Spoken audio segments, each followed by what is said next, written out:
අතේ සතේ නැතුව අනාථ වෙලා ඉන්න බා. මට මේ වෙලාවේ උදව් කරහන්කෝ.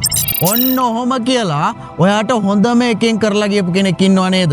හොඳයි. එහෙම මට්ටු නොයාට තමයි මේ වීඩියෝ එක අරන් ආවේ. වා හොඳට මතක තියාගන්න. එහෙම කෙලෙහි ගුණේ නැති අයට යන්න තියෙන දුර ඉතාම කෙටි. එයා අනිවාර්යෙන් බිමටම වැටෙනවා. එහෙම නැත්තම් එයාට සිද්ධ වෙනවා ඔයා ළඟටම හපව් වෙන්න.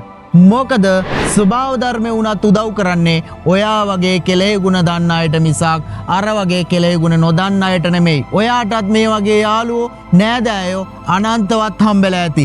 එහෙම හම්බෙලා තියෙනවා නම් දාන්න අපේ කමෙන්ට් සෙක්ෂන් එකට යස් කියලා කමෙන්ට් එකක්. ඒ විතරක් නෙමෙයි ඔයාගේ ප්‍රොෆයිල් එකට වෙලා ඒගොල්ලෝ බලන් ඉන්නවා මොකද කරන්නේ කියලා. එයාලටත් පේන්න මේ වීඩියෝ එක ඔයාගේ ප්‍රොෆයිල් එකට ෂෙයා කරන්න ඕනේ.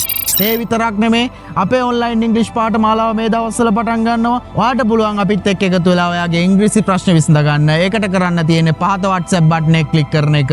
එහෙමත් නැත්නම් 076යි 82යි 34යි 689 අංකයට දැම්ම WhatsApp පණිවිඩයක් යොමු කරන එක. අපිව ෆලෝ කරන්න අමතක කරන්න එපා.